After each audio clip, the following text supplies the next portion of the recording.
ಇವತ್ತು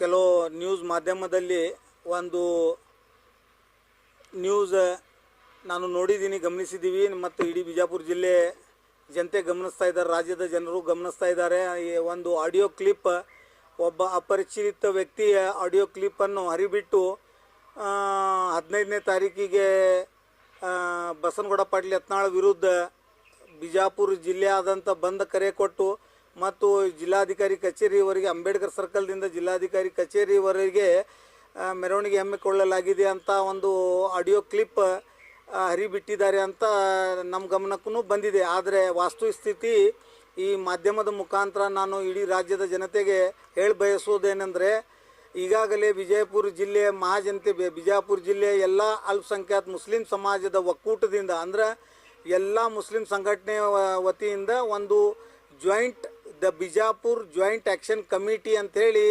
ಅದರದ್ದು ಸಂಘಟನೆಯನ್ನು ರಚನೆ ಮಾಡಿ ಈ ವಿಷಯ ಕುರಿತು ಸಮಾಲೋಚನೆ ಮಾಡಿ ಮುಂದೆ ತೆಗೆದುಕೊಳ್ಳುವ ಹೆಜ್ಜೆಗಳು ಮತ್ತು ಮುಂದೆ ತೆಗೆದುಕೊಳ್ಳುವ ನಿರ್ಧಾರಗಳನ್ನು ಈ ಸಮನ್ವಯ ಮಾಡಿಕೊಂಡು ಈ ಸಂಘಟನೆ ವತಿಯಿಂದ ದಿನಾಂಕ 15ನೇ ತಾರೀಕಿಗೆ ಯಾವುದೇ ಪ್ರತಿಭಟನಾ ಮೆರವಣಿಗೆ ಆಗಲಿ, ಬಂದ್ ಕರೆ ಕೊಟ್ಟಿದ್ದಾಗಲಿ ಏನೂ ನಾವು ಬಿಜಾಪುರ ಜಿಲ್ಲೆಯಿಂದ ಯಾವುದು ಅದು ಆಹ್ವಾನಿಸಿರುವುದಿಲ್ಲ.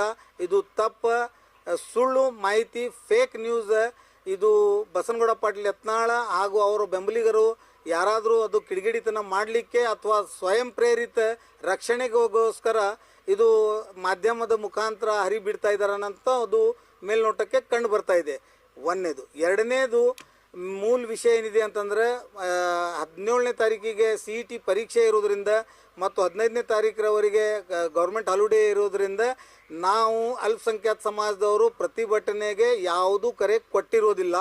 ಮತ್ತು 15ನೇ ತಾರೀಕಿಗೆ ನಮ್ಮದು ಸಂಘಟನೆ ವತಿಯಿಂದ ಪೂರ್ವಭಾವಿ ಸಭೆಯನ್ನು ಕರೆದು, ಪೂರ್ವಭಾವಿ ಸಭೆಯಲ್ಲಿ ಮುಂದಿನ ದಿನಗಳಲ್ಲಿ ಯಾವ ರೀತಿಯಲ್ಲಿ ರೂಪರೇಷೆಗಳನ್ನು ರಚಿಸಿ ಪ್ರತಿಭಟನೆ ಹಮ್ಮಿಕೊಳ್ಳಬೇಕು ಅನ್ನೋಂಥದ್ದು ನಿರ್ಣಯ ತೆಗೆದುಕೊಳ್ಳಲಿಕ್ಕೆ 15ನೇ ತಾರೀಕಿಗೆ ನಿಗದಿಪಡಿಸಿದ್ದೀವಿ. ಅದಲ್ಲದೆ ಮತ್ತು ನಮ್ಮ ಬಿಜಾಪುರ ಜಿಲ್ಲೆಯ ಎಲ್ಲ ಅಲ್ಪಸಂಖ್ಯಾತ ಸಂಘಟನೆ ವತಿಯಿಂದ ಒಂದು ಕಾಮನ್ ನಿರ್ಣಯ ಆಗಿದೆ. ಏನಾಗಿದೆ ಅಂತಂದ್ರೆ, ಯಾವುದೇ ಅಹಿಂಸಕರ ಘಟನೆಗೆ ನಾವು ಅವಕಾಶ ಕೊಡುವುದಿಲ್ಲ.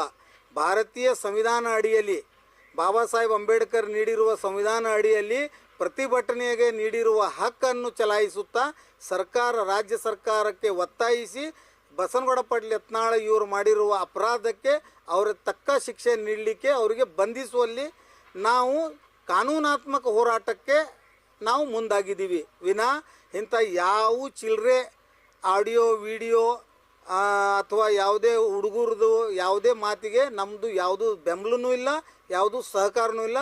ಮತ್ತು ರಾಜ್ಯದ ಜನತೆಗೆ ಮತ್ತು ರಾಜ್ಯದ ಎಲ್ಲ ಆಡಳಿತಾತ್ಮಕ ವರ್ಗಗಳಿಗೆ ಮತ್ತು ವಿಶೇಷವಾಗಿ ಕೆಲವೊಂದು ಪೇಡ್ ಮೀಡಿಯಾಗಳಿಗೆ, ಕೆಲವೊಂದು ಬಸನಗೌಡ ಪಾಟೀಲ್ ಯತ್ನಾಳ್ ಮತ್ತು ಅವರು ಬೆಂಬಲಿಗರಾದ ಬೆಂಬಲಿತ ನ್ಯೂಸ್ ಮಾಧ್ಯಮದವರಿಗೆ ಸ್ಪಷ್ಟ ಸಂದೇಶ ತಮ್ಮ ಮಾಧ್ಯಮದ ಮುಖಾಂತರ ಹೇಳಲಿಕ್ಕೆ ಬಯಸ್ತಾ ಇದ್ದೀನಿ.